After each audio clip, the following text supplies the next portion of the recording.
What's up, ladies and gentlemen, and welcome back, finally back, to the Madden NFL 26 Indianapolis Colts franchise. This is the final episode, well, technically the final episode of Season 1, but this episode is going to cover the entire regular season recap as well as the postseason and offseason. I'm not going to guarantee this is going to be the regular format for the off season. I think this is going to be a test run. This video is going to be kind of long, so maybe in the future we'll probably split it up to where the regular season recap slash postseason will be a separate video and the off season will be its own separate video. But because of the lack of videos I've been kind of putting out, I kind of want to just put them all together so it doesn't take forever like it usually did.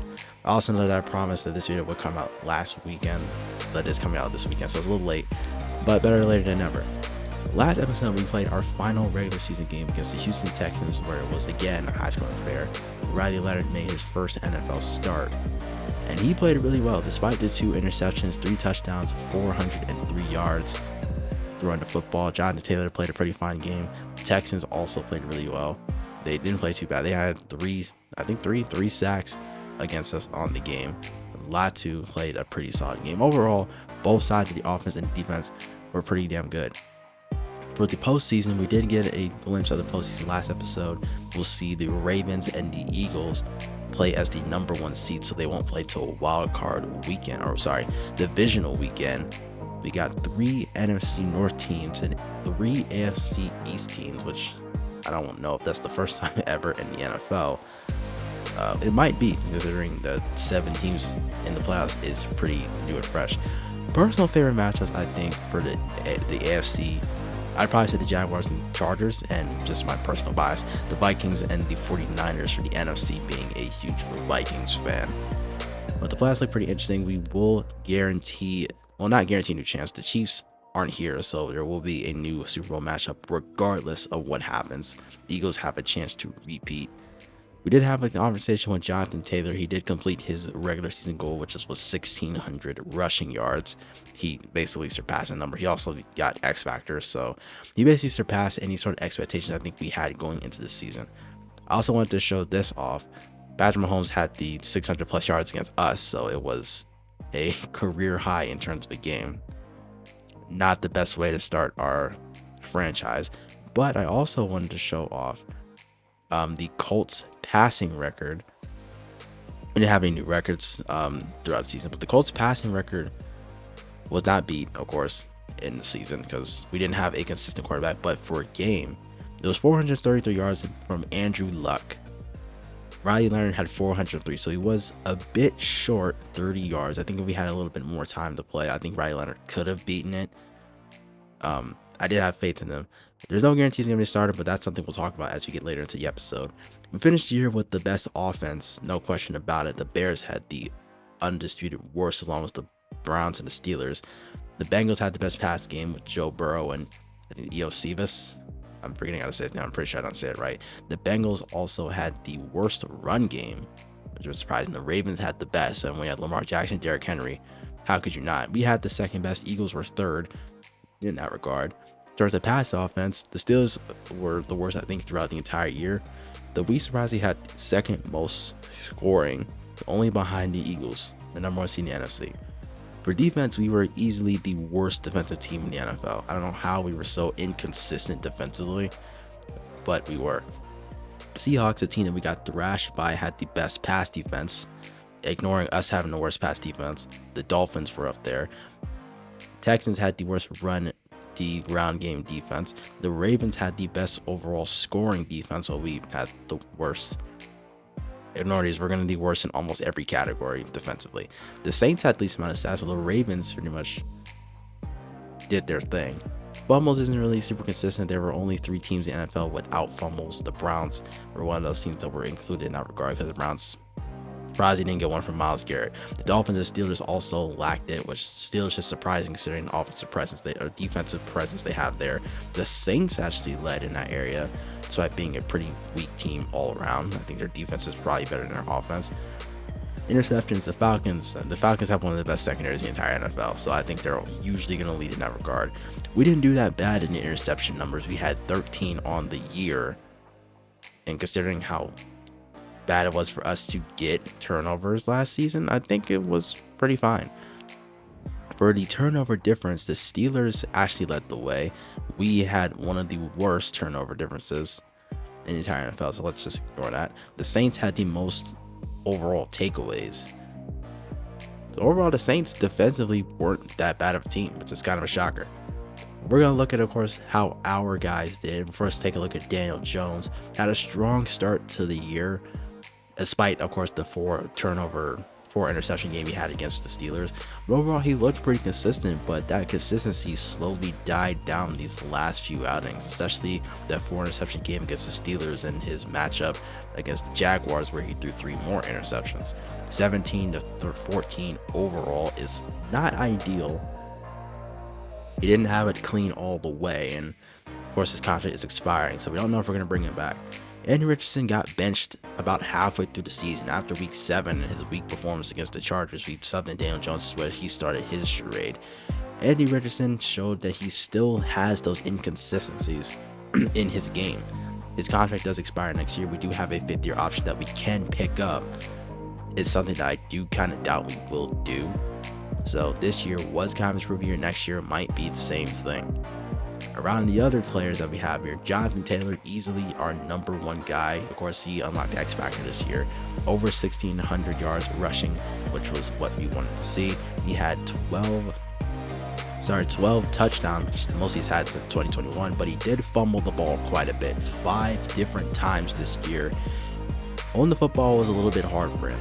He had a lot of really good games, a lot of games over 100 yards. I believe it was 6 or 7, but a few inconsistent games. Receiving for Josh Downs led the way receiving wise on our squad, 6 touchdowns. He was a little short of 1,000. I think that's something that he can hit next year. He had a lot of games where he was there really to step up. Not a lot of 100 receiving yards games. I think last week was the only one he really had. Tyler Warren, nice rookie year, 700 yards. He also had 6 touchdowns, 6 times in the end zone. He didn't play this position, tight end, the entire year. Obviously, the first half of the year, first portion, it was Mo Ali Cox. So once we put him into the lineup, it's like he didn't really miss a beat. He had some fairly good games that showed off his game really well in most instances. So I'm excited to see him play more for this team in the future.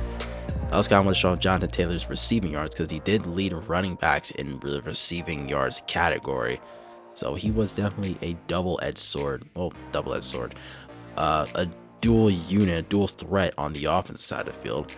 I also kind of want to show off our blocking because the blocking was pretty good on this team. We didn't allow that many. Anthony Richardson, Daniel Jones pretty much stayed safe the entire year, and defensively, Zaire Franklin led the team in tackles with over 200, which in all honesty is probably bad because it just kind of shows how much the defense was on the field. So I don't want to say that's bad, but also I'm going to say that's great. He did triple his TFL numbers from last season from 11 to 33, which statistically wise, Zaire Franklin looked really good, but if you really look at how this defense realistically played, I don't know how much I want to compliment it. Chad Muma had 144. He was 2nd in the tackling numbers. He also had 2 interceptions next to Zaire Franklin and a lot of TFLs. So statistically, they did really good, but like I said, I don't know if I want to compliment them having so many tackles. He also does have an expiring contract this year. Kenny Moore was a big conversation piece for us this year, especially in the first half of the year because he was getting burnt more times than not this season, but he cleaned his game up in the second half of the season. We surprisingly didn't move on from him when the trade deadline did come around, but like I said, he did clean his game up a little bit more to be a little bit more consistent. And Javarius Ward was kind of the same. He was kind of a no-show in the first half of the year, but he definitely showed up in the second stages of the season. 4 interceptions, which leads the team. Javarius Ward looked pretty good in his first year in Indianapolis, for sure, and he's still got some years ahead of him to stick around on his team. I also kind of wanted to point out Jalen Jones. He was kind of one of the lower tier, quote-unquote lower tier guys that I kind of had my eye on, and he didn't play too bad. 2 interceptions is not a bad number. Now for the edge rushers, Latu Latu, I actually liked a lot. 4.5 sacks this year. Looked pretty good in the second stages of the season. Really looking forward to him playing really consistent. DeForest Buckner was a huge disappointment this season. He only had 2.5 sacks, and while he had 14 TFLs, he didn't really feel like he was much of a factor most of this year. As he only literally felt like a factor when, if I remember correct, Grover Stewart was on the field with him. And ever since Kalijah Kancey, JT, and Latu stepped up to the plate, it seemed like he kind of lost his edge. Speaking of Tui Molu, I'm gonna keep messing his name up. I really like the way this guy played. 6 sacks this season. He had 26 TFLs. I think he's a potential defensive rookie of the year candidate. Is he gonna win? I don't know, but I do have hope that he does, especially because it will increase his depth trade. Kalijah Kancey didn't get a lot of playing time back in Tampa Bay. Once we let him step up, he showed why he should get the playing time he so rightfully deserved, and he was a fun addition to this team and this defense. So I'm looking forward to seeing him play more in the future. Looking at the stats around the league, Joe Burrow led the league in passing yards. Drake May is pretty low, but 30 touchdowns to 5 interceptions is pretty crazy. Joe Flacco didn't play too bad. Spencer Rattler, Lamar Jackson is pretty low on the passing yards. I know he doesn't throw the ball a whole lot, but still. Josh Allen and Joe Burrow topped the touchdown numbers. Aaron Rodgers had the most interceptions with 20. He had a negative touchdown to interception ratio. It just was not the year for him. Patrick Mahomes looked very inconsistent, which is kind of a surprise. Like I said, the Chiefs, even though they didn't really play well in real life, it's kind of surprising to see how poorly they played even in the game. For rushing yards, Jonathan Taylor led in rushing yards. Ashton Genty, like to see him in the top 5. Saquon Barkley was as well. Austin Eckler, I didn't know he was on the Commanders, did pretty well. I know Christian McCaffrey missed some time. Most touchdowns, Ashton Genty is in the top 3. Bucky Irving had the most fumbles in the entire NFL. John Taylor not that far away. Hopefully he can clean that up come year number 2. I want to point out Cephas. We saw his name a lot in the receiving numbers. He was number 3 in receiving yards, only trailing Jamar Chase and Puka Nakua. And you see his numbers. He had a lot of 100 receiving yards game, 100 receiving yard games. Joe Burrow really relied on him when it came down to just getting the football. He was actually number 2. He was ahead of Puka Nakua, but I expect him to get some kind of dev upgrade. Unfortunately, like I said, Josh Downs didn't reach 1,000 yards, but it's okay. Ricky Pearsall had the most touchdowns in the entire NFL among receivers, which would Brock Purdy would expect. I'm surprised it wasn't Jamar Chase or Andre Iosivas. I know I'm saying his name wrong. I apologize. The most tackles was Zaire Franklin. The most solo tackles came from Patrick Queen, which I kind of eye solo tackles because I think those are pretty important. Assists to tackles can kind of change the way you view a player. Jamu Zaire Franklin and Micah Parsons topped the top 3 in TFLs. The most sacks came from, you guessed it, Max Crosby, JJ Watt. Sorry, it's not JJ, it's TJ, you idiot. Sorry. And Josh Hines Allen. Jared Verse didn't play too bad. Myles Garrett was pretty low, though, only with 9 sacks on the year. Most interceptions came from Denzel Ward and Quentin Lake. Jalen Ramsey is up there. He had number 3 against us. Without those, he probably wouldn't even be on this list. Travis Hunter did the top 20, which is pretty interesting to see. I also kind of wanted to look at his stats across the board, and I wanted to look at the receiving stats, and they're not actually listed. And I don't know if that's just the game not listing receiving stats or if there's something I'm not looking at. I even went to the Jaguars team stats and they weren't there. So I don't know if that's just me not looking at something specific. I was trying to look for him, but I could not find him for the life of me because he did play receiver in some instances, especially against us. I also kind of wanted to eye the guys we traded like Alec Pierce. He had over 800 yards. He got his first touchdown again when he was traded. He didn't have a touchdown at all against us, but it seems that he will be pretty good in the Panthers uniform next to guys like Tedero and McMillan. And with Bryce Young leading the charge, Bryce Young still has years to go to him. Also, they did extend his contract for another 3 years. For the awards, Joe Burrow ended up winning MVP. Mike Vrabel was your coach of the year. Sorry, Matthew Stafford, but you're not winning MVP here. Offensive player of the year for AFC was Jamar Chase. Jonathan Taylor was number 2. TJ Watt was Defensive Player of the Year. Zaire Franklin was in the top 5. Ashton Genty was your Offensive Rookie of the Year, unfortunately for Tyler Warren, but he was number 4. So we can take that. Bayshaw Tutton was number 10. JT Tui Maulu, I know I'm messing his name up, was our Defensive Rookie of the Year. That's a huge plus. Some of the other best positional players, TJ Watt being defensive lineman, Zaire Franklin being best linebacker, Denzel Ward was best defensive back, Javarius Ward just missed it. Spencer Schrader ended up being the best kicker. As for the NFC, Offensive Player of the Year was Josh Jacobs. Puka Nacua was in the top 5. DeMarcus Lawrence for the Seahawks. Micah Parsons didn't win it for the Packers, which is kind of surprising. Matthew Golden was Offensive Rookie of the Year. Terrell McMillan was in the top 5. Jackson Dart was in the top 10. 2 Panthers topped the top 3 in the defensive rookie of the year, excuse me. Jalen Hurts was your best quarterback. We had Pooney as best offensive lineman. Ernest Jones, another Seahawk, is the defensive back. And Quentin Lake, who was the best defensive back. Jalen Jones, I'm just eyeing a few guys here in the top 5. We haven't looked at the mock draft for quite some time because after the third one, it does not update until the off season. But now that we are done and we do get our chance to look at the mock draft now with the season coming to an end, we do apparently hold the number 10 pick. Devin Agnew is projected to go number 1, which is about to be expected. Elson Cunningham for the quarterback position projected to go 21st to the Browns. Christopher Weathers is also projected to go in the first round, as well as Manuel Trejo. They also projected the Browns to also pick Jawan Stewart at quarterback at number 5. I don't know why they load their quarterback spot up like that. But anyways, it's time for the weekly recap. Time to talk about the playoffs. And the first game to look at is the Denver Broncos hosting the Las Vegas Raiders.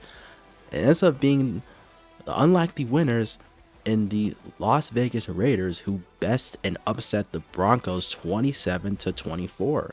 So they will move on to play against the number 1 seeded Ravens. As for the other 2-7 matchup, it's the 49ers hosting my glorious King Vikings. And it doesn't go the way I hope, as the Vikings will lose a close one, 17-10. So JJ McCarthy will lose his first playoff game.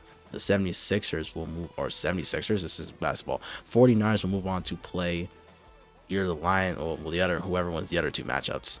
And probably the biggest matchup in the AFC, the Patriots in the wild card. Patriots and Bills. The Patriots fought all their way to become a higher seed than the Bills, but it doesn't end in the way New England would want it. And just unlike real life, a one-handed grab by Shakir. I hope that's Shakir. Secures the win for the Bills, 31-24. Can the Bills actually do what they cannot in real life and actually make it to a Super Bowl with Josh Allen?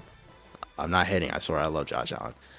But that'll do it for the half of the games of the wild card as we view the other matchups.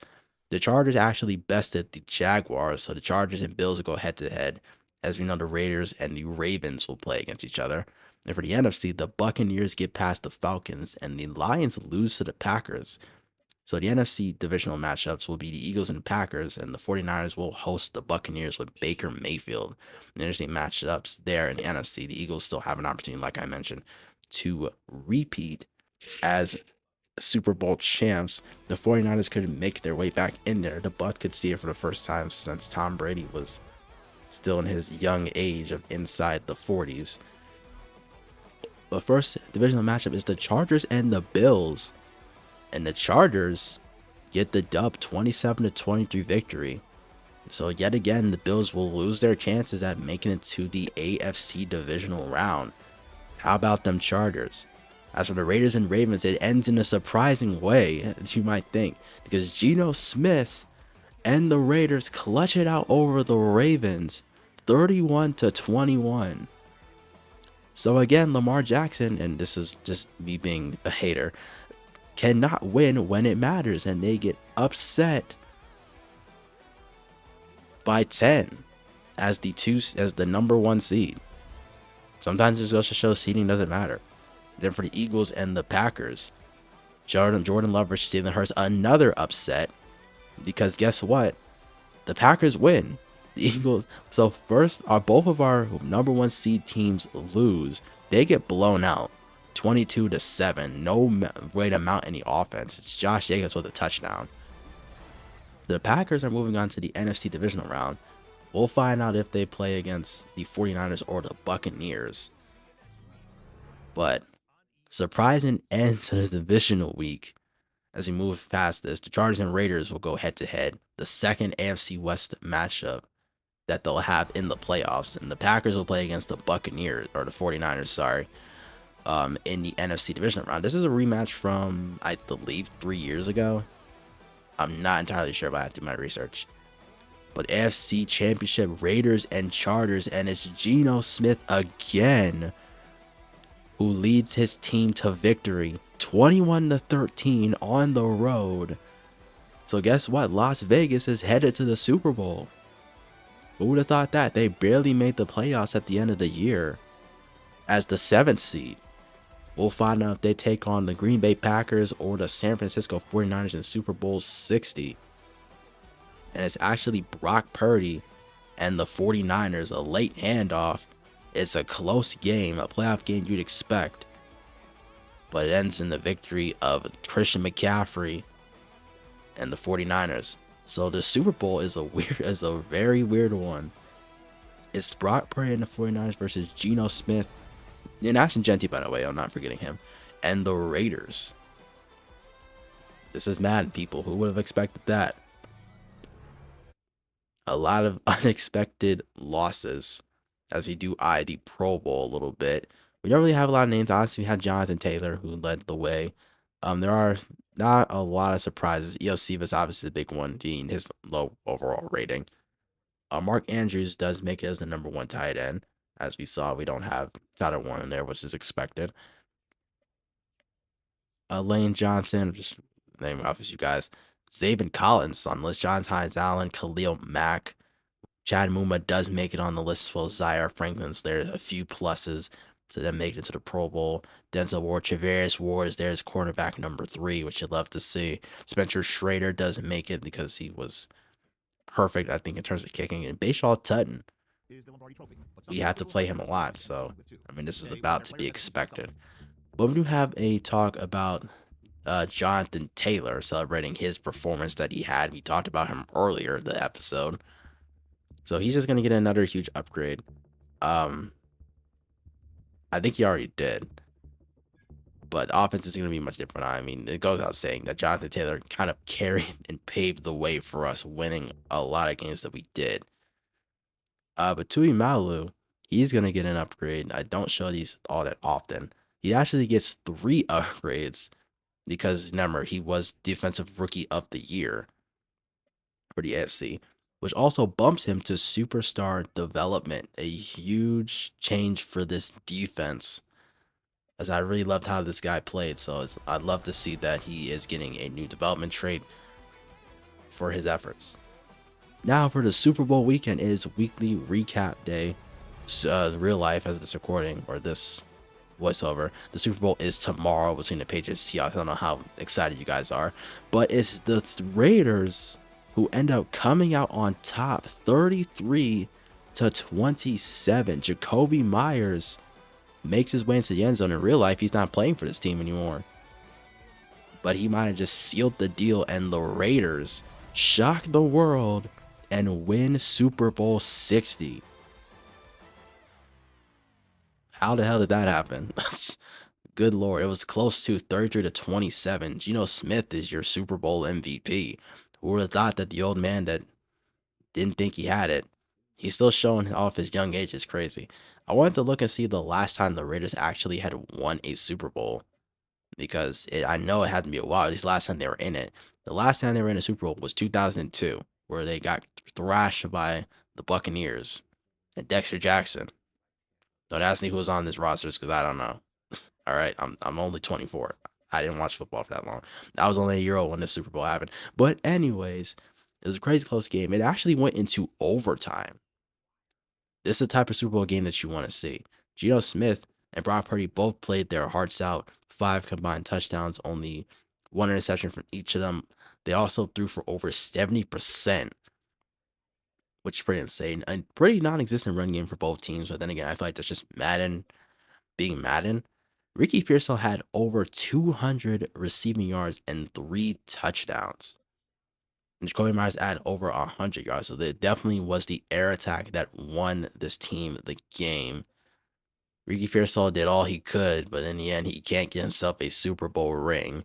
For the defense, a lot of tackles and 2 sacks for Fred Warner, and it was not enough at all. So shout out to the Raiders. Ashton Genty, Michael Mayer, I'm pretty sure he's still on the team. Brock Bowers, Geno Smith. A lot of these guys getting the dub, getting their first ring. Will it be their last? Probably so. I'm gonna be honest. Ashton Genty does get superstar X Factor. He's already passed a 95 overall, so he's just gonna get better with time. He got it just that fast. That's just how good he is. Brock Bowers, I also think got superstar X Factor as well. It doesn't say it here, but I'm pretty sure he got it to win a Super Bowl. But don't quote me on that because I actually don't remember if he already had it. But now with the end of the playoffs, we get to retirements, which there are a few key ones. Adam Thielen, Harrison Smith from the Vikings, Kevin Zeitler. The Steelers only had one, which is surprising. That means Aaron Rodgers is still in the NFL. Cam Jordan calls it a career as well as Cooper Kupp and Justin Tucker. The Commanders had quite a few, which include Von Miller, who we kind of expected. DeAndre Hopkins calls it a career. Matthew Stafford calls it a career, which is a huge Nelson one for the Aguilar Rams. and They're Jimmy gonna have to Ward at replace their their old quarterback age. position. Andy Dalton, Red Riot, he's out of here. Double T Tyrod Taylor, he's gone, as well as Emmanuel Ogba, he's out. Russell Wilson finally decides to go back to his wife and call it a career, which he needs to. He's not at that age anymore. David Onyemata is gone. OBJ is out of here. Jordan Poyer, the former Bill, decides to hang it up. The only retirement we have is Mo Ali Cox. I was actually thinking about resigning him, but now that's not really possible anymore, which is unfortunate. The Chargers lose Eric Kendricks and Keenan Allen, two key retirements there. Calais Campbell and Levante Davis decide to hang it up, and Joe Flacco is gone, which we kind of expected because he is old now. So now the Browns can really expand on their whole quarterback conspiracy theory. What quarterback controversy with Gabriel and Shador Sanders, and those are just a few of the big ones. But we are going to talk about our staffing, and Marlon Burns is out of here. The defensive consistency, or should I say inconsistency, was completely terrible. It doesn't make sense how bad our defense was considering how good on paper we actually were. So we are going to make a replacement at our defensive coordinator spot. And after a bit of deliberating, we're going to go with Jack Goodman, which I don't really have a lot of knowledge on a lot of these guys. I just kind of picked who was decent because we need a fresh start because it doesn't make sense how bad our defense actually was. But now we're going to kind of tease a little bit into free agency. If we see the names of guys that we have to focus on, Quiddy Pay. Kalijah Cansey does have a fifth-year option that we can accept that would give him 24 mil total. Quiddy Pay wants 23 mil for a total of only 2 years. We do have a chance to bring Braden Smith and Nick Cross back. We have the fifth-year option for Anthony Richardson, which is going to be a big decision, as well as Daniel Jones, who wants 13 mil for 3 years. It's not a bad contract, but is that something we pick up? I don't know. Rodney Thomas, we got Josh Hayes, Segun Olubi's on the list, Samson Ibukum, I know you probably can't read these names, and Spencer Schrader, who now has star development because of his kicking crusade he had all year. There's also Chad Moom on the list, who we kind of just sped through. So free agency, and this free agency and offseason in general is going to be big for us. It kind of is going to determine where we go with this team in general. Well, one big concern I did have was looking at some of the quarterbacks that other teams had because quarterback is one of our biggest concerns. I know I've said that it isn't, but it still is. So I was kind of curious to see some of the contracts around the league that maybe we can play with. The Giants need a quarterback because they can't hold it on with Jackson Dart. But one of the guys that interests me was Justin Fields. Justin Fields kind of has a similar career to Anthony Richardson, where he's just been super inconsistent and unfortunately has not been able to stay on one team.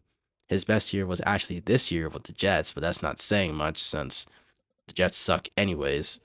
And this is the year where I think he was mostly healthy. But 27 to 13 on the touchdown interception ratio. It's not great. He's also only got 1 year left on his contract for 20 mil. That's a lot to pay for someone who might not be on the team the year after. Then there's Bryce Young, who I hyped up a little bit earlier when it came to Alex Pierce, who's also an interesting candidate for us, although I kind of like him being on the Panthers right now, so maybe we won't ruin what they got.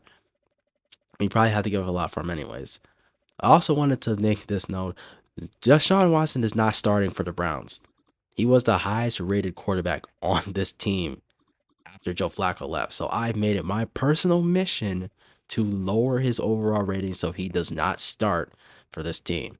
So Shador Sanders and Dylan Gabriel are essentially mostly neck and neck when it comes to overall rating. I know you can't see it because Madden being Madden. But another quarterback I wanted to eye was Kyler Murray. Kyler Murray is kind of the same where Anthony Richardson stands. He's a bit longer tenured, but he's also been very inconsistent, and injuries have kind of somewhat hurt his career. And he is worth the most out of the three guys we just looked at. So for our team, we did decline Kalijah Kancey's fifth-year option. So for the moment, he will not be guaranteed the season after this coming one. Braden Smith says no to being re-signed. We try out for Nick Cross, a little custom offer there. He says it's perfect, so we will get Nick Cross back. We try for Chad Moom only for 1 year because we don't really want to guarantee him too much, but he says he's going to go into free agency. That's unfortunate. Then we try for Spencer Schrader, getting the young kicker back on the squad for a year. Give him a little bit more, and he for some reason says no. So we try Segun Olubi. We didn't play him a lot, but he was one of our interesting guys. He also says no. So at the end of free agency, the re-signing period, we only really signed three guys: Tyquan Lewis, Josh Hayes, and Nick Cross. Nick Cross being the biggest one for 3 years. And now I look at the free agency pool, and to be honest, this isn't the strongest. Taylor Moton being the highest rated player for positional needs is good because we do kind of need some offensive tackles, mostly a right tackle. But I don't know if everyone gonna want to pay him that much. Khalil Mack is number two. He's a great player, but he is at an old age of 33, so he might not be it anymore. Nick Chubb, you don't need because you already have Jonathan Taylor. Bobby Wagner is also at an older age. I don't know if at this stage of the season, with us being a team that can compete for the playoffs, want to get too many older guys with big contracts. So we might want to go small this year, but we don't know. We don't really know where we want to go with this season yet. So looking through some of the players, there were a few that interested me, but there's one that really interests me. Drew Tranquil, 31 years old. He's an 80 overall. He plays a linebacker spot. We already lost Chad Muma. We also don't have Jalen Reeves-Maybin, who we signed midway through the season to kind of fill out those roster spot that we needed. He's asking for 2 years, 14 mil, which is not beyond our asking price, and he's pretty interested in playing for a team like the Colts. He played for the Chiefs last season, and the Chiefs played just about the same as us, except their defense was a lot better, and the team did not win. But maybe he believes more in our cause, which I don't know why he would, considering we don't have a franchise quarterback. But he played pretty well with Kansas City in his tenure, especially last season, where he really broke away. I think I really like his zone coverage and man coverage numbers. They're not too bad, so he can somewhat play against the pass. I think he does excel more against the ground game. But we will give him a contract, pretty much the contract that he does want. As for other small deals, Josh Jones, we're going to give him a contract for the offensive line to kind of just add a little bit of age there. I did want to try to gun on Asante Samuel to improve this secondary a little bit more because I don't think Jalen Jones, Kenny Moore, and Jabarius Ward can entirely hold the weight. So I did want to give Asante Samuel a small deal, only a 1 year deal to kind of see if he was willing. He does have star development. I think he could play more of the slot role. We don't really give him a contract that he really wants, but my idea is that not a lot of teams are really gonna want him that bad. We also give Devondre Campbell a deal. He's only a 68 overall, but like I said, I'm really looking for the age, if nothing else, to kind of act as a mentor for the rest of our defense, which is pretty young outside of DeForest Buckner. Our first look at the draft class in quite some time. Now that we are getting a little bit closer, we don't have a top 5 pick, but I still want to look at some of the guys now that college pro day is finished. Jordan Acosta looks like one of the best offensive linemen. He's still projected to be in the top 5, and I believe that he will be. Doesn't have a lot of weaknesses to his game. Tony Pearman, who I've talked up a lot throughout this season, doesn't look like the guy who I've been talking up. He's projected to be he's a top 5 projected pick, but he's a round 1 talent. He hasn't moved around that much in terms of draft class, but he doesn't look like the best edge rusher in the entire NFL, and I think or the draft class, and it looks like it shows based off his stats. He has essentially no power. F hit power as an edge rusher is insane. He's a subpar tackler and has a tendency, or he struggles to get off blocks, which is pretty scary. I talked him up a lot, but he might not be the top 5 guy that maybe I've been looking at. Jawan Stewart being the biggest quarterback, at least that I'm gunning for, looks like the top quarterback in the entire draft class. So I expect him to probably go pretty early. There's Elton Cunningham, who looks pretty well, as well as JD Russell, who I haven't talked too much about. But these are the main 3 quarterbacks that I have been kind of buying. There's also Devin Swain, who's projected to be in the 2nd to 3rd round. So if we don't get any of those 3 guys, if we gun for any of those 3 guys, he could potentially be the next quarterback up for us if he does fall to the 2nd or 3rd round, potentially. There's also receiving core. I know we have a good receiving core, but it doesn't hurt to kind of add a little bit extra layers to that spot. And Marcus Hampton is one of my personal favorites at that position. Like anything crazy, but receivers are kind of a dime a dozen when it comes down to at the end of the day. So you're not going to find a lot of bad ones. Broderick Justice is one of my personal favorites. I know we looked at another one, but we skipped them. But Broderick Justice actually looks pretty good. He could probably fall to the 3rd round. He's average overall, but that's not to say that he's anything bad. So maybe he's someone we eye as a potential 2nd, 3rd round pick. There's also Raphael Williamson at the offensive tackle position. He is undrafted, and that's just kind of an effect that maybe we don't get Josh Jones, or maybe if we get him anyways, we could add him to the list. For the defense, there's Levi Abbott, one of my personal favorite edge rushers outside of Tony Pearman, because Tony Pearman is a lot higher. There's also Tony Cooper, who is very interesting on my radar. He looked pretty fine in the combine. He does have a few weaknesses to his game, but not that many. There's Chip Blythe, someone that I've talked pretty highly about, one of the better defensive tackles on this entire list in this draft class. Hopefully he's someone we can pick up, but I feel like he's someone that's going to go pretty early. He is a 2nd to 3rd round talent, however, but he surely doesn't, honestly, to me, look like it. He pretty much excels in a lot of fronts. There's Christopher Weathers, another linebacker. I know we talked about how weak our linebacker position is now, and he looks great across the board.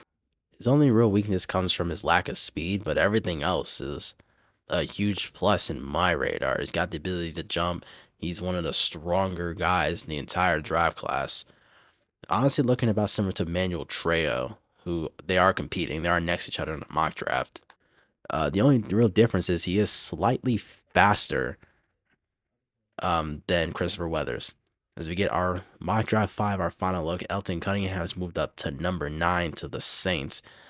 I've got Juwan Stewart, who is still up into the top 5. Tony Cooper is down at number 18. You have Xavier Patterson, who is a strong safety. He's just outside the top 20. Christopher Weathers is number 30. Manuel Trejo potentially going to the Raiders, which is very interesting.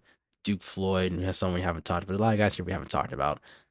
But look back at free agency, and we were able to get Drew Tranquil on the roster for a 2-year deal. So that's a huge plus. We actually lost out on Asante Samuel. He signed somewhere else. So we're going to try for Jalen Watson this time in hopes that we can get some type of consistent cornerback. He's a 78 overall, so that will probably help us out a lot. I was curious to look at deals regarding the 3 quarterbacks I named. And for Kyler Murray, the Cardinals want a lot. They want our 1st round pick this year, or they're willing to take our 2nd this year, and a lot of draft stock that I realistically, right now, don't think we need to be really giving up. We're not a team that's particularly in the playoff race right now, so we'll hold off on that. For Justin Fields, it's a little bit easier. We would still have to get rid of our 1st round pick or potentially Josh Downs. And while I'd be open to trading Anthony Richardson, Josh Downs is someone that I realistically don't want to give up on. Then there's Bryce Young, but as I expected, the Panthers aren't really willing to trade him. Makes a lot of sense. He is one of their franchise guys, and they believe pretty heavily in him. Then I looked at trades regarding Anthony Richardson, seeing if there were some decent deals for him. I like the Harold Fannin deal with the Browns. Anthony Richardson could probably be their go-to quarterback, and they won't really worry about picking one up. There's the Saints of Spencer Rattler. They have more faith in Richardson than Rattler. Not a lot of deals. There's the Steelers as well, who also need a quarterback. They're mostly just teams that don't really have a consistent quarterback. That was open to trying to trade up in the draft. The Cowboys for a third pick, they want Jonathan Taylor. That's a no. The Jets, they want our first round pick for this year and next year, or another trade package that has a lot of picks. I don't know if I want to move up 8 spots for that again because I want to keep our draft capital. We're looking at the Steelers. It's a little bit easier, but kind of the same thing. 2 first round picks or just a whole lot of our picks. Then I looked at what we could do for our 12th pick, and there are some decent deals there. There's AJ Terrell, which would help with our secondary a whole lot. There's Nick Scorton from the Panthers with superstar development. There's Love from the Seahawks. DK. There's Jonathan Allen from the Vikings. But also decided that we're not going to give up on our pick. I decided we're just going to hold on to it, keep the number 12 pick, and just go into the draft. Also, this is my first time realizing that Travarius Ward has superstar X Factor, which he unlocked after the season was over, which I didn't expect. It doesn't list it here, but he did end up unlocking it, which coming from his four interception year, I guess that makes a lot of sense. So our secondary is already pretty good on paper, and him getting an upgrade, it makes it better. I was curious to see if we could move Kenny Moore. It was a conversation piece during the regular season, though we ultimately didn't go through with it. And looking at a lot of these deals, I still don't think it's smart to trade him now, especially with us trying to beef up our secondary. So we are going to hold on to him.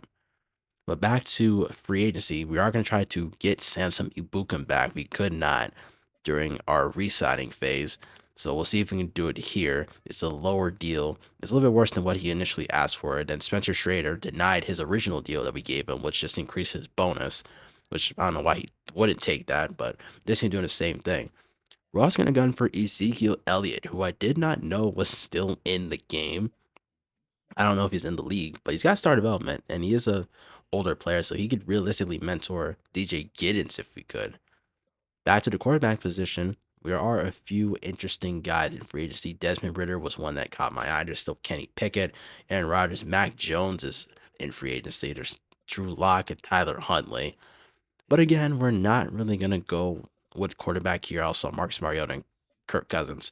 But again, we're not going to go free agency. We're going to hold off until the draft, most likely. Tyler Warren also got superstar development, which, again, pluses to this team. We already seen 3 guys in particular in Tuimalu, Warren, and Travarius Ward who've gotten depth trade upgrades. So that means their overalls will naturally get boosted a little bit higher. And it's expected DeForest Buckner end up dropping to star development, which makes sense. He's a lot older now, or not a lot older, he's a little bit older. And he just had a disappointing year overall. So I expected his overall rating and his depth trait to just drop. A little bit unfortunate, but can't expect that. We're also gonna be trying to gun for Tony Adams. I cannot speak. Tony Adams in free agency to once again beef up our secondary. Denzel Ward leading the league in interceptions naturally went up to superstar X Factor, so huge plus for the Browns. We did make a small deal which moved Mekhi Blackman to the Rams. It was really ultimately just for a draft pick, just a small 7th round draft pick, nothing too crazy. Fatukasi, we're going to try to sign him to the defensive line, see what happens there. This will close out all free agency. We just skim the rest of it just to kind of go through some of the free agency moves.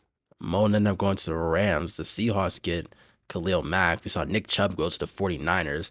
The Commanders signed Najee Harris, and I missed the name there because I'm going way too fast. But it was another running back, Caden Ellis to the Patriots, Blake Cashman to the Jets, Damian Pierce is also on the Commanders. That's 3 running backs from the Commanders. Javon Hargrave is now on the the Raiders. Kevin Byard is a 49er. Elijah Moore is on the Eagles. Braden Smith is now playing for the Patriots. Asante Samuel went to the Eagles. Uh, we got Jalen Watson. Kwity Paye is now a Jet. And the Commanders signed 4 running backs, including Keaton Mitchell, which is insane. Zarius Smith is now on the Titans. St. Just is on the Raiders. Now, I don't know if he was on there before. Marcus Epps is still a free agent. We got most of the guys we gave contracts to. So that is a huge, huge plus. They also signed Matt Hennessy. I got him mainly because of his name. But the Commanders signed 4 running backs. They already had Brian Robinson Jr., and they had the guy in the bottom. His name, for some reason, I cannot read. Hold on. Sorry, Krosky Merritt.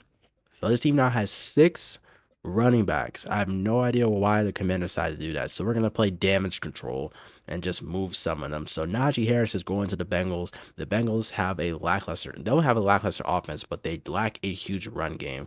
He'll go to the Bengals for a 4th round pick. I honestly think you could probably get a little more for Najee Harris, maybe a third. This is for next season, or next year. But this is what the Commanders get for making stupid decisions.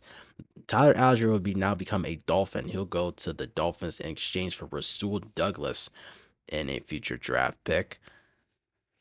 And now I'll just do it for those trades because I just had to do damage control for Commanders. But these are the draft picks we have now. We have every single draft pick from us for each round. Obviously, it will become more of a factor next season with obviously the trades that we made during the trade deadline. Still don't know really where I want to go approaching this draft, but if anything, the draft is all about surprises, if nothing else. Our final look of the mock draft before we jump into the NFL draft. Devin Agnew 1 Pearman to the Dolphins. Juwan Stewart has jumped to 4 to the Jets. After, of course, free agency is done and teams have made their moves. Chip Blight projected to go to the Texans is not what I want to see. Projected to get Curtis Wheeler. Josh Fry projected to go to the Chiefs. Elton Cunningham also to the Saints is pretty interesting considering the Saints have uh anyway. Tony Cooper to the Commanders, Jamie Sheldon to the Browns. We've got the Eagles with Burrell, Christopher Weathers, and Emmanuel Treo at the bottom of the 1st round. Interesting picks. I still don't know who we're gonna go with, but like I said, that's just the joy of the draft. We do have 3 players to pick for our private meeting. We're gonna go with Curtis Wheeler, who we're projected to get, Josh Fry, who's projected to go earlier, and Colby Oliver, who is projected to potentially go in the 2nd or 3rd round. One player I wanted to eye was Drake May because of the performance he had this year, 30 touchdowns and 5 interceptions. He basically halved his interception numbers and doubled his touchdown numbers, or I think whatever the case may be. So I personally went out of my way to increase his development rate to superstar development just because I feel like he deserved it, and not because he's in the Super Bowl in real life. Trust me, it's not. But I think this is pretty appropriate for Drake May and the Patriots. And I also was looking through teams and realized the Rams got Daniel Jones for a small deal, which pretty good for them. They could still go quarterback in the draft. It's pretty likely. I also noticed Tank Dell did not play at all last year for the Texans. I don't know if he was injured all year, but I figured with the Rams getting Daniel Jones, I think this makes a lot of sense to give him another target. So Tank Dell will go to the Rams. In exchange, they'll get a 3rd round pick from them because they need some draft capital. And here's the big trade that we got this offseason. Sauce Gardner is headed to the Lions. In exchange, the Lions will give up a lot of draft picks. Sauce Gardner is too good of a player to play for a team as bad as the Jets. So he's going to play for a team, while they didn't make the playoffs, are still just as much as a playoff caliber team in the NFC. And I think they're just missing a large piece like Sauce Gardner to really help them get the job done. He's wasting away in New York. So I think this trade makes a lot of sense. The Lions would give a lot of draft capital. They're a playoff team that they don't really need all these draft picks. So the Jets will get their 1st rounder for this year as well as 2028. They'll also be giving up a 4th and a 5th, or taking a 4th and a 5th. The Lions will give up a few small, or will take a few smaller draft picks. But I think this Sauce Gardner move will really help Detroit a lot. They're a playoff team that surprisingly missed the playoff, or that no way, I said they missed the playoffs. They actually made it. I'm an idiot. They made the playoffs, but they surprisingly were pretty. They got one and done. I don't think they're a team that really needs that. I think they deserve to really push their way into the playoffs, especially how they've been built over the last few years. Another trade, probably not as big. Carl Granderson is headed to the Chargers. The Chargers made a deal during the offseason, which I think got them Cam Jordan, if I remember correctly. He'll be going to the Chargers for about a mid draft pick, so the Saints will have a little bit of draft capital. I'm also curious to see who we're playing this year. We have two primetime games as opposed to one. We get the Chargers again on primetime, which is pretty scary. We play against the AFC North this year, so we'll get to see the Browns and potentially Dylan Gabriel or Shador Sanders, whoever they decide to play. And we'll get the NFC West. Or what? Sorry, not the NFC West. Sorry, the NFC East. So we'll get the Cowboys, the Giants, Commanders, and the Eagles. This is pretty interesting. We get the Packers on opening week. And speaking back on the AFC North, we'll get to see the Ravens, who's a scary team. We got one and done. We'll get the Bengals and Joe Burrow. Get to see how good Eosivas is, even though we got to see it quite a bit um last year in the preseason. And we'll get the Bills and Josh Allen. So I think this is a pretty stacked schedule that we do have on our plates and pretty scary as you look ahead into the NFL draft. So we're finally gonna make our way to that after 50 minutes. But either way, let's get underway into the NFL draft, an exciting part of the offseason, especially for this team. This will kind of determine how we Welcome to the NFL Draft.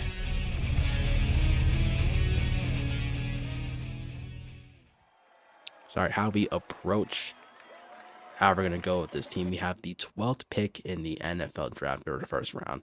The first pick is going to go to the Chicago Bears, and we already kind of looked a little bit at this team. They're one of the worst offensive teams this year, as well as one of the worst defenses. They don't really have a strong roster, really at all. They lack a lot of prowess on the offensive side of the field. I think defense is where they are at best. Um, so, in my opinion, if you ask me, they should probably go with offensive line, but ideally, defense might be the way to go to improve on that. And with the number one pick in the NFL draft, the Chicago Bears are going to select Devin Agnew, defensive tackle. He was projected to go number one. So I think this pick makes a lot of sense, partially and not so much. It makes sense because I think Devin Agnew is for sure a number one pick, but it doesn't make sense because the Bears don't need a defensive tackle. A lot of their defensive line core is young. The oldest player they have in their defensive line is Montez Sweat, who's 29 years old. The majority of their guys are under the age of 27. So while I like the pick of Devin Agnew going number one, I don't really like the pick for the Bears specifically. I think a team like the Dolphins or maybe even the Cowboys would make a lot of sense. Speaking of the Dolphins pick a number two, and they are a cavalcade of a mess. A lot of their better players have huge contracts. Tyreek Hill basically doesn't want to be on the team anymore. Neither does Tua, even in real life. He even stated that he doesn't want to play for the Dolphins anymore. And Tua is not the quarterback of the future. Having 18 touchdowns and only 6 interceptions is not terrible. It's probably 8, I can't read. But for a superstar quarterback of his caliber, he needs to play a lot more efficiently and a lot better. But with the second pick in the NFL draft, the Miami Dolphins, which I'm surprised at how often you see them at number two, are going to select Tony Pearman, who again was projected to go number two. He was high on my list as a guy that I would have gotten, maybe tried to move up and pick number two, the Cowboys, if they didn't want what they wanted. Another weird pick because the Dolphins have a really good defensive line core. Bradley Chubb, they still got Chip Robinson. So again, I'm not really sure what these picks are. They got Zach Sealer, Kenneth Grant, Jordan Phillips. I mean, I don't really like these picks for these particular teams. Is Madden really upgrading these? I don't know. But pick number two is going to go to the Cowboys, and the Cowboys are the epitome of disappointment. Dak Prescott's 33. He's not getting any younger. CeeDee Lamb lost his superstar X factor, so he's now just a superstar player. So he got a little bit worse with the Cowboys not being all that good. The Cowboys have a lot of bigger contract guys, and obviously the biggest thing is they lost Micah Parsons for Kenny Clark, which didn't really help their overall roster because the Cowboys already kind of suck, which is kind of a shocker, right? But I don't think quarterback is where you need to go right now because I think Dak Prescott is fine. With the number three pick, I'll actually go with Jordan Acosta at the offensive line, which he was projected to go there as well. Makes a lot of sense. For pick number four, Justin Fields is still quarterback of this team. As we already talked about, he has 1 year left on his contract. And we don't know if the Jets are really wanting to give him any sort of leeway, any sort of leg room. Maybe they don't want to re-sign him. Maybe they don't want to continue on with him anymore. And the Jets already made the big move of trading away Sauce Gardner for a lot of draft capital. So they've got a lot of leg room when it comes to this NFL draft. So they can make a big move now or save it for a little bit later. They hold the 22nd pick as well. Well, the number 4 pick, they're not going to waste any time. They're going to go with Jawan Stewart, who again was projected to go at number 4. This mock draft 5 has been pretty accurate, but he's the first quarterback taken off the board. Pretty late, I might add, because it's not often you see a quarterback not taken in the top 3. The only team that really needs one right now are the Bears. You could argue with Caleb Williams. So a great pick by the Jets. They're replacing Justin Fields seemingly. And the time couldn't be better for him to try to build his status, although the Jets suck. The Browns at number 5. The Browns have a lackluster roster. Outside of Myles Garrett, Mason Graham, and a few other guys like Denzel Ward, Jeremiah Owusu-Koramoah, this team is not great in really any area. I'd say if the Dolphins and the Jets weren't the worst teams, they are certainly among the bottom tier of teams in the NFL. They do have a quarterback controversy, but I kind of doubt they'll pick Elton Cunningham now. But maybe they decide to go with it. But number 5, they won't go with that. They'll go with offensive lineman Nick Guerrero to help protect whoever starts between Shedeur Sanders and Dylan Gabriel. We don't know who's going to start as of yet. The Titans pick at number 6. Cam Moore was the number 1 pick last year, and he was pretty disrespected in terms of his overall rating. He was a 71 to start when the game came out.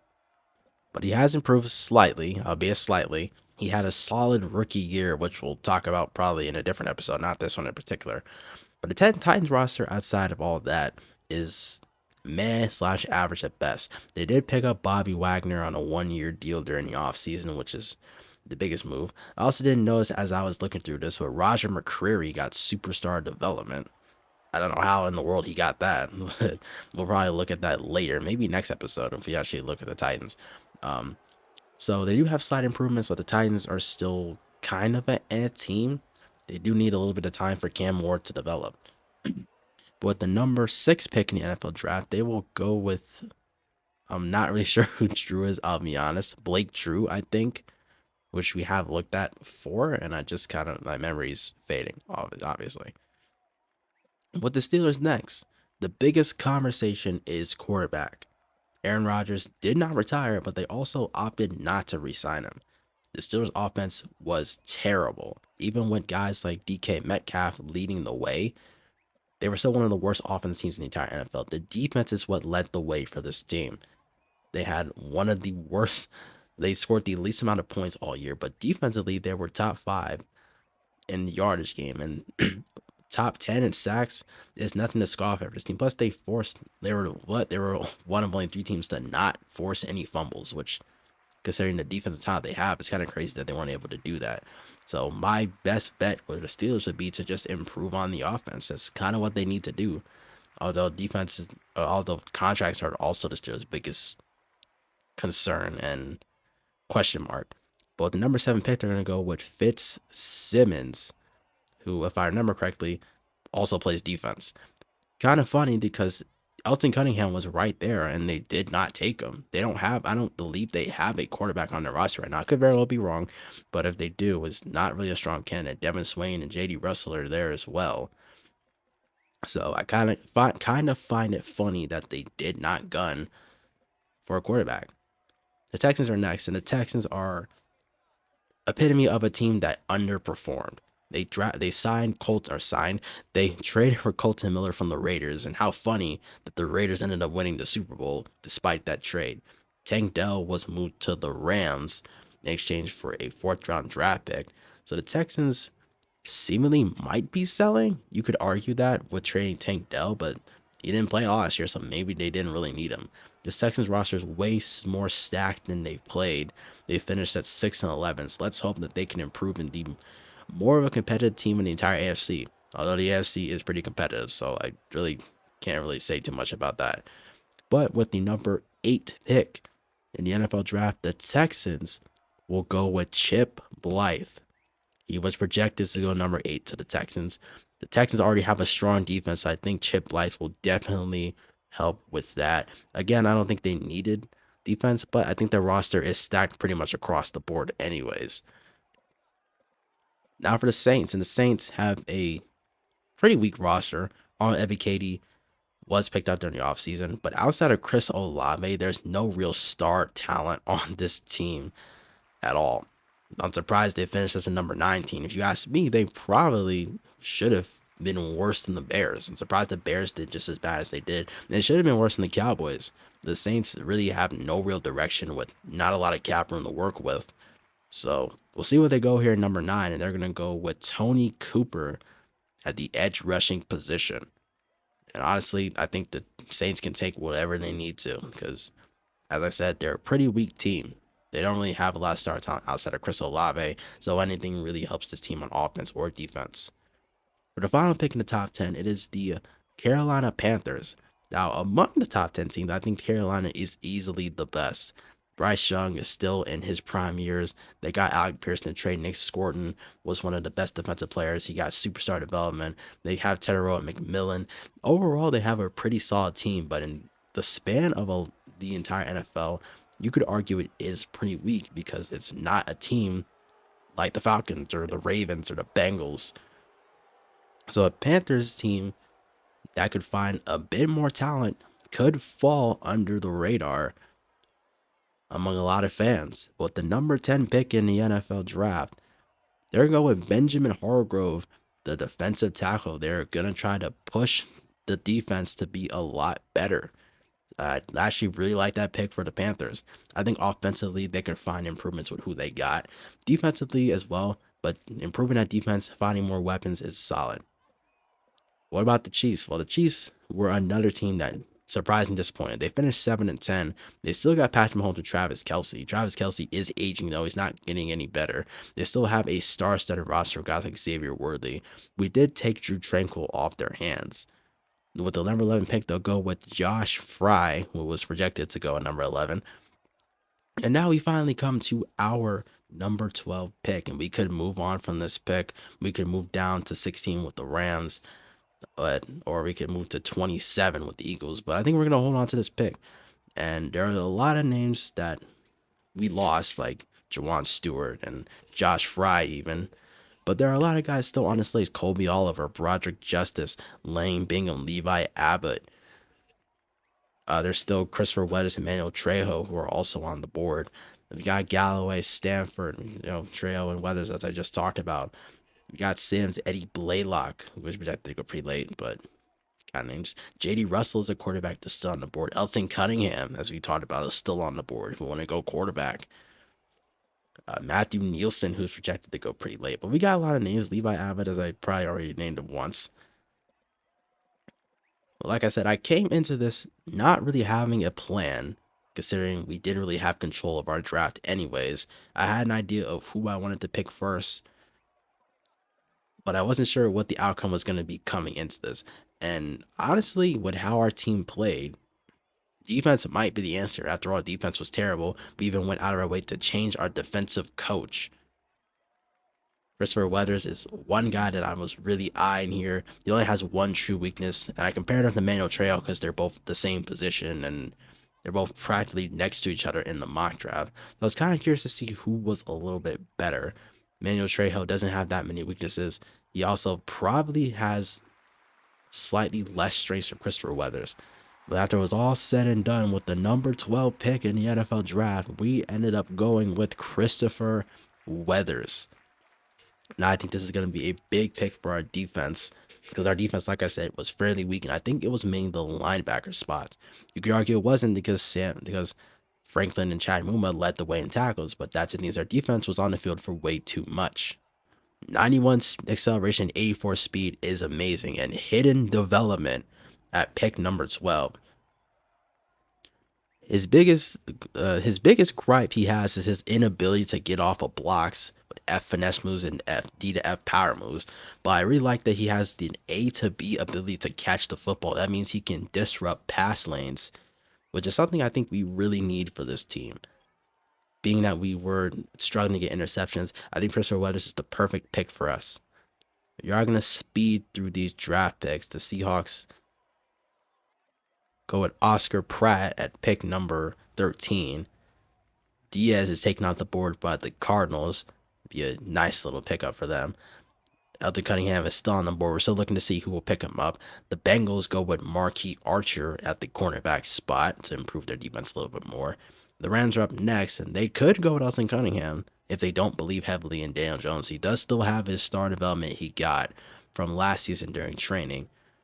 I do like Daniel Jones on the Rams. They gave him a pretty low deal, but maybe they don't believe in him being the starting quarterback for the future. With number 16 pick, they go with Elton Cunningham at number 16. They're going to essentially, potentially, if he's better, replace Daniel Jones, which is about what I expected. So a huge pick for the LA Rams. At number 17, the Giants will go with Hughes. My screen is small, so I can't really see when I'm editing. At number 18, the Commanders will go with, I believe that's Reese. The Browns at number 19 go with the edge rusher out of UCF, Jamie Sheldon. At number 20, my glorious Kings, the Vikings go with Curtis Wheeler at corner to beef up their secondary. The Rams will pick again, and they'll go with Xavier Patterson, the first safety taken off the board. The Jets, with the 22nd pick, they got this one from the Lions trade, trading away Sauce Gardner. And with that pick, they'll give Juwan Stewart some protection with Pleasance. At number 23, Lofton for the Patriots. At number 24 for the Broncos, who got one and done in the playoffs against the Raiders. We'll select Stevens out of Stanford. The Buccaneers at 25, they'll go with Moreland, who is the first middle linebacker taken off the board in this draft. The Bills at 26, they will go with Adams. The Eagles drafting at number 27 will select Colvin. He's taken off the board at the tackle position. The Ravens at number 28 will select Burrell. The Cowboys have another draft pick at number 29. This is the Packers pick that they got from the Micah Parsons trade. They select Braylon Graham. He's taken off the board. The Chargers, who had quite the season, Manuel Trejo goes exactly where he's projected to go at number 30. Well, he was actually projected to go, I believe, 32, but here he is now. The 49ers, who ended up losing it in the Super Bowl, unfortunately to the Raiders, who picked next, they will go with Edwards. And the final pick in the first round, Madden to skip as you can't really see it, is Gilbert Sweat, a corner out of Arizona. And I will go into the second round. This is the point where we're kind of just going to speed through a lot of these picks for the most part, as the Bears in the second round open up with Tarpley. And like I said, when I'm editing, I can't see the screen, so forgive me for butchering a lot of these. The Dolphins go with Boyd at number 2. I probably should have wrote these down. This is just me being a rookie at this kind of thing. Charlie Wall is scooped up by the Dallas Cowboys. The Jets with their third pick already in the NFL draft. Unfortunately, continue to boost their offense and take Broderick Justice, someone who I was realistically eyeing as our next pick. So not really ideal for us. But that's what happens in the draft. Sometimes you lose big names. The Browns would pick Marcus Hampton shortly after, who I was looking at also. Our receivers are slowly being taken away. And speaking of which, Alvarado is taken by the Raiders next. That is unfortunate. Go with a corner and a receiver. So we still look at some of the receivers left on the board. There's still Pat Rucker, who is left. We don't have a lot of the guys that we really wanted. Eddie Ellis was also taken by the Saints. Springs is picked up by the Patriots, who is an early receiver. But we have one more pick to see where we want to go. And then the Chiefs secondary and select Fenderson, which is a name I also didn't know because we weren't really gunning for safety. So now we come back to our pick, and again, we could move our pick, move down to the Rams pick. That is probably the dumbest trade I've seen. Why would we move down for just our pick? Could deal with teams like the Eagles and the Falcons, but again, I just opted to just hold on to our draft pick. There's no real reason to trade it. There are still some names in this draft class that I really like. Because still stick with receiver with Tevin Trapp. He's just still on the list. You can stick with defense with guys like Lane Bigham, Colby Oliver is on the board. There's Clayton. Pat Rucker is still on the table. Devin Swain, we can still go at quarterback. He's still there. Colby Oliver is one of the key guys we've looked at all year. Still Nick Stanford, Levi Abbott, McMillan. There's still some solid names for us on this draft class that I really like. Lane Bingham is questionable, but the only reason I wouldn't go with him is because we have edge rushing depth. I think if JT2 Molu didn't get his superstar development, I think we probably would have went with Lane Bingham. Pat Rucker is interesting. He could fall to the third round, but again, I don't know if he's going to be a game changer for this team, especially at the second round. So I ultimately opt to not go with him. Tevin Trapp, I think, is a little bit worse in terms of his route running ability. I just don't think he'd be a regular starter for us. I want the second round pick to be someone who's going to start. Devin Swain, he is possible, but I don't know. He's not one of the better picks in this draft class among quarterback. Like I said, this is a weak quarterback class. Looks average at best when you compare him to guys like Elton Cunningham and J.D. Russell and how did I already forget who was picked? Jawan Stewart. Sorry, but Kobe Oliver only has really few weaknesses, which is similar to Christopher Weathers, which he can't really get out the blocks super consistently. But everything else looks pretty clean. Plus, we have him fully scouted. But with our second round pick in the 2026 NFL draft, we select Kobe Oliver. Again, we get him a little bit earlier than he should have been picked up, but I'm completely fine with that. I think he is worth the second round grab. Get him while we can, improve this defense a little bit more. He also has hidden development, and his speed numbers are just about as good as Christopher Weathers. So they might be similar in play, although they might not play the same amount of minutes or same amount of snaps, considering we just got Drew Tranquil. So his playing time does become a bit of a question. At pick number 20, the first running back taken on the board is Darrell Black. You probably, hopefully, won't be the only one, but running backs are kind of a dime a dozen, so you don't really see them get picked all that often. Speaking of which, Taylor Newell is drafted by the Texans. Then Pat Recker is going to head to the Jaguars. So we might hopefully get to see a little bit of him throughout the season. Maybe not. It depends on where he places on this roster for the Jags.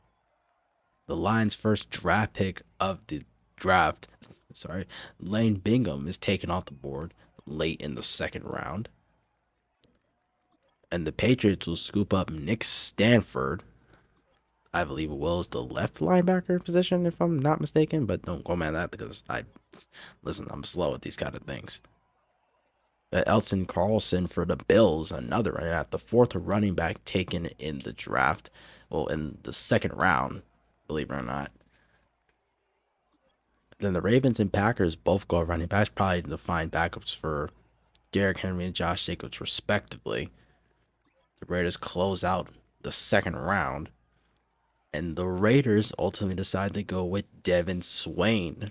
Pretty interesting. Geno Smith is in the late stages of his career. He did just win a ring, but it could be the last grass, I guess, for him. You never really know. Devin Swain is a good pickup late in the second round. We'll skip ahead to our third round pick at pick number 12. Like I said, we have all our picks. J.D. Russell is a guy that is still on the board. We still got a lot of receivers, a lot of defenders. Andrew Wembley is still up there. He's projected to be around the third, fourth round. So maybe this is our time to pick him up. I've talked a little bit highly of him.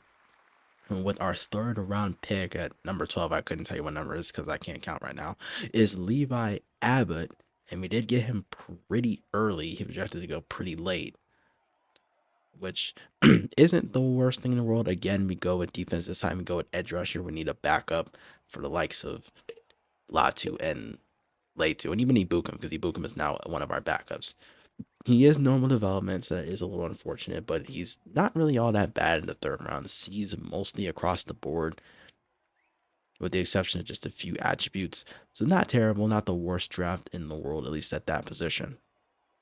We will skip a little bit farther ahead to now our fourth round pick, where this is the point where we're going to start skimming through picks. Like I said, this might be a lot cleaner for season 2. This is more just a test as far as, well, not necessarily test, but my first full off season that I'm really doing, so I'm kind of trying to figure it all out. But there are a lot of names off the board. JD Russell, I don't remember. Crazy. But Honestly, I don't know really where to look now. We're still looking at quarterback. JD Russell is off the board. Actually, now that I remember, quarterback is still a position we could gun for. Obviously, the bigger fish are gone at this point. So we kind of have to go undrafted or day 3 quarterbacks. Curtis is a pretty interesting player there. You might think we actually go quarterback in the 4th round. We actually opt not to. As with the 4th round pick, which I couldn't tell you what number it is off the top of my head. But we're going to actually go with our first offensive player in the draft. And it's offensive tackle, right tackle, Cecile Walden. Now, why did we go here? Well, for one, we picked him way too early. But why did we go here? Well, because we need some offensive line depth. Obviously, our offensive line was probably the best last season in terms of protecting the quarterback. But I still think we need some young talent there, although we do have some decent talent there. JD Russell actually went to the Chiefs. Then we skip ahead to our 5th round pick. I guess I probably edited that out by accident, but like I said, I'm a rookie at this thing, so forgive me. But with the 5th round pick, because we have all our picks still, not trading it in a way we don't plan on it, we're gonna stick to the offense.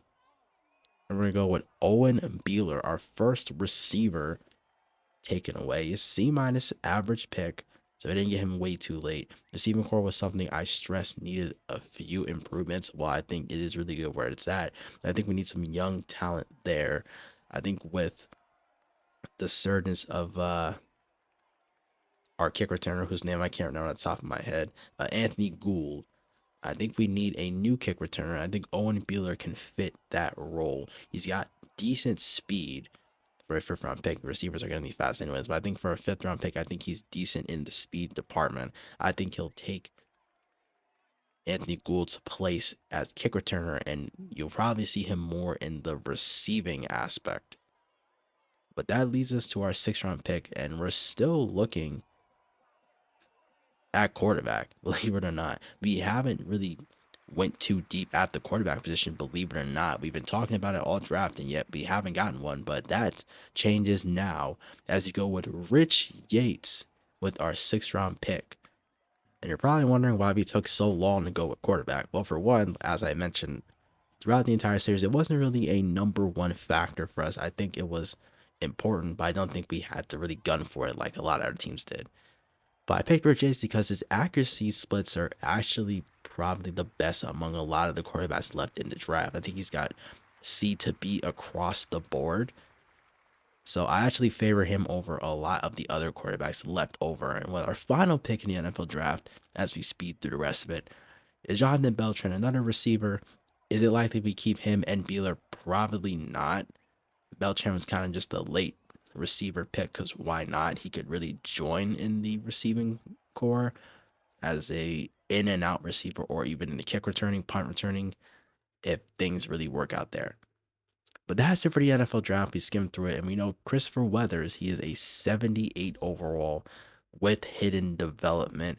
Love the stats here, love the coverage numbers. His speed is really drawing me in. As I said, his only real downside is just his inability to get off block. So against the run, he might realistically struggle. And the same can be said for Coley Oliver, who has similar statistics. He's a lower overall, but he is very similar to Christopher Weathers. He struggles seemingly against the run, but he excels against the pass. So hopefully our pass coverage will be a lot better for season number 2. As for Levi Abbott, he is a 69 overall. Nice. With only 71 stamina. So who knows how long he's actually going to be consistent. For Rich Yates, I talked up his accuracy numbers. He's got 90 throw power, and his best accuracy comes in the short game. So really looking forward to see how he plays in the preseason. Whether he will start, I have no idea. Devin Agnew, the number 1 draft pick, in 82 overall. He's got hidden development, 91 strength. I think he'll be a big pickup for the Bears. The question is how much he will actually play. Tony Pearman, he's actually normal development. He is not star development, a 77 overall, and arguably potentially a bust at pick number 2. At pick number 3, Jordan Acosta, an 81 overall, probably the highest rated offensive lineman in the draft. Looking pretty good for the Cowboys protection. Fitzsimmons, picked up by the Steelers, he's got normal development. with 91 strength, but everything else is pretty subpar. A 97 injury rating though is a huge plus. The Rams selected Patterson, and he's the highest rated player that came out of the draft with 85 overall. His cover stats are pretty amazing for a player coming out of the draft, and he's a top 25 player in terms of ratings at the strong safety position, so they picked quite a gem. Chip Light, one of my top picks that I wanted, ended up being a hidden development setting for overall defensive lineman, defensive tackle. In fact, 95 strength, has a decent ability to get off of the block, so I'm expecting him to play really well. Looking at the Chiefs, Josh Fry, 81 overall. He's got some pretty good coverage stats. Zone coverage is iffy, but other than that, he looks like he will definitely start and be a key player for the Chiefs defense. Juwan Stewart, the number 4 pick, the first quarterback taken off the board, 96 throw power is pretty insane. He's not the best at throwing it short, but he's better at just throwing the ball long. Elton Cunningham is very similar. 82 deep accuracy, only 74 short accuracy. Both Cunningham and Juwan Stewart seem like they're going to start for their respective teams in the regular season.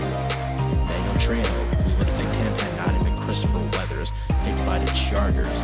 Not a bad pick. I actually like him a lot, but Christopher Weathers I think is a lot better. Jets also got Roderick Justice with more offensive help, especially for Juwan Stewart to help get his career going a little bit. 90 speed is nothing to scoff at. Marquis Archer, he's also got 90 speed. Not bad in the coverage area. His one-on-one, especially close in press, is a bit of a concern. Lance Adams at 92 speed, or strength, sorry, I can't read. At left guard position, Nick Guerrero, hidden development 79 overall, a huge pickup for the Browns. He also drafted Jamie Sheldon, who's also got hidden development. He's a 77 overall, and hopefully can help with this defense, which I think is the best part of this team. Improve a little bit more and maybe give the Browns a chance at the AFC North, at the very least being a 500 team. The Cowboys got a steal in Jameel Lowry. He was a 7th round pick at 17. He's got hidden development. He's a 75 overall, so quite the take. They also got Braylon Graham as an edge rusher to hopefully replace Micah Parsons. Maybe, I doubt it, but you never really know. The top pick for the Jaguars was Pat Rucker. He's only a 75 overall with 86 speed. Pretty low at where he was picked up. The Lions didn't have a whole lot of draft picks, but they went with Lane Bingham as their first. Hit or miss there, have to see. The defense is picked up from Sauce Gardner, but I think he'll be fine.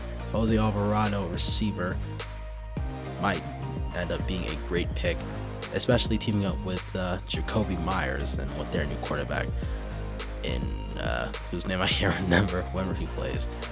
How about Darrell Black, 83 overall, pretty high at the running back. He was the first running back picked up.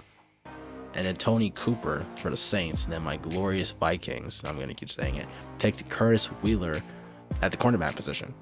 Not a bad pickup for their defense. Their secondary needs a bit of improvement. I think offense more than anything else, but hell, what do I know? But that'll do it for this episode. I know it was pretty long. I said this might change in the future. This really was just kind of help me figure out how to do these off-season episodes. And I know it was a lot of yapping. I'm not really good at editing and yapping all that. But hopefully you guys did enjoy. Like the video if you did enjoy it. Subscribe if you are new to the channel. The off-season or the preseason video hopefully will come tomorrow or Monday. Hopefully, but we will kick off season 2 pretty fast. But I will see you guys next time. Peace out.